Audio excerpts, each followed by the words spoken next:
Our games market moves really quick, so we keep a list of the best games every month. I'm Falcon, and today on Game Ranks, the best new iOS and Android games of March 2017. Just a quick disclaimer, these are not the free games. We do a free game list every month, but that will be up in a few days. Number 10 is Ghosts and Goblins Mobile, which is not a new game per se. It's actually a great port of a 1980s game. Really, kind of just an emulator, but when it's Ghosts and Goblins, you don't really.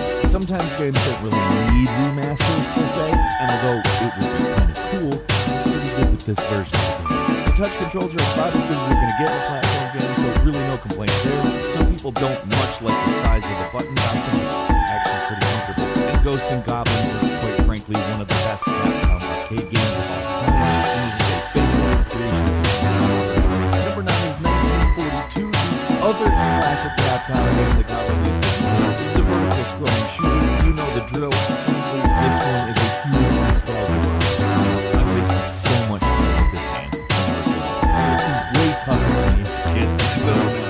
It's not to say it's easy. It's actually a very fun game, but it does include a casual mode to make it just more accessible. Classic mode is still quite the mofo, although not as bad as when you were a child, but still. Number 8 is The Glitched, which is an interesting take on the match 3 genre that takes, frankly, one of my favorite puzzle genres and attempts to make it about insecurity both with the virtual world and deeply in ourselves. It's an interesting genre to take on for that type of a message, but it actually works out pretty well. The graphics are super cutesy, which is going to turn some people off, but it actually is kind of cyberpunk once you get into it. Boss fights and JRPG stuff, and you have this thing. It's one of those weird ones where it's like, it's worth the $3.99. Number 7 is Card Thief, which is a game that is going to surprise me. Frankly, like I said, the mobile games basically very quickly, and though we get a lot of garbage, we also get a lot of innovation. This is stealth solitaire. Like, that's the combination, which is going to shock you in that it's actually good. It clearly draws its inspiration from the actual full-blown AAA game Thief, but I don't believe it actually has any relation. It's just inspired by it. Each game is 2 to 3 minutes. You have to go deep with the tactical planning, and there's new content daily with a different heist. Like a lot of actually really good mobile games, you have to play it. Somebody describing it to me might not make it sound nearly as good as it is. This is fun as hell. Seriously, it's fun as hell. Granted, I am a fan of card games on phone. Keep that in mind. Number 6 is Death Road to Canada, which is now out on iOS. You may know the developers from Punch Quest, which is one of my favorite mobile games. But Death Road to Canada has also previously been out on PC. It's a randomly generated hell zombie game with so much personality and essentially the underlying premise of Oregon Trail, except with chaotic zombie battles. If that didn't hook you into the idea, I don't know. I don't know what to say to you. This game is great on PC, it's great on phone. There's no reason not to play this one. This is a great game. Number 5 is Ticket to Earth, a puzzle RPG that takes a very novel approach to the concept of the hybrid puzzle and RPG.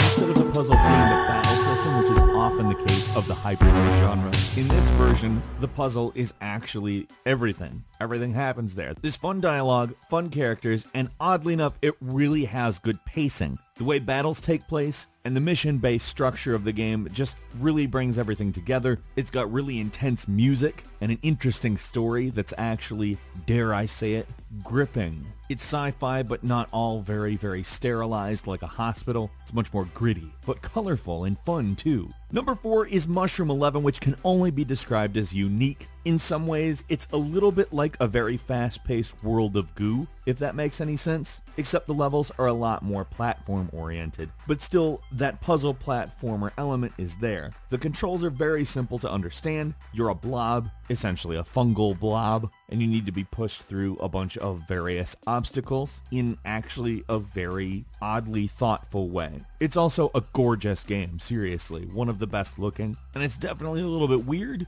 but it's one you're going to want to try. Number 3 is Tokaido, which is the mobile version of a board game that a lot of people really love. It has a truly beautiful art style, which is on display from the get-go. The emphasis on the board game is travel. You travel along the East Sea Road from Kyoto to Edo, and you find what you can collect and create dioramas along the way. Like I said, it's really, really a gorgeous game, and for fans of board games on mobile, this is a must-have. But if you don't really love board games on mobile, it's basically everything that you would want a game not to be. Now if you do, it's everything you want a board game to be. It's different from the other games in theme. It's not war-oriented, which gives you a nice break from that common trope. But if you don't like board games, well, it's a board game. But that being said, it is a phenomenal board game. Number 2, The Escapist is kind of a weird pixel art game that's essentially sandbox escaping from a prison. Now I know that might be a slightly weird description, but that's truly the best way I can possibly think to describe it. Now it's not a brand spanking new game, but it's never appeared on mobile, and if you can imagine combining open world action with puzzle and strategy in a sandbox style of execution, you pretty much have this game. It does a really good job of sort of characterizing a prison and gives you a lot of drama to play with and get sucked into. And oddly enough, it's one of those games that just never gets boring. And I would say if you're looking to pay for a game, that's exactly what you'd probably want. And finally, number 1 is the absolutely gorgeous After the End Forsaken Destiny. In a desert setting, you have to deal with sort of a puzzle/exploration style game mechanic as you collect ancient stone fragments and attempt to rebuild statues. The art style is kind of a riff on Journey, but you will see that it is very different from that game in many respects, and really gives you a unique experience that's just one hell of a good example of a mobile game. A quick bonus game for you would be Oxenfree. I played this game on PS4. You have to play through it multiple times to even have any idea what the actual story is, because the content changes for each playthrough, but stays also kind of the same. It's a great adventure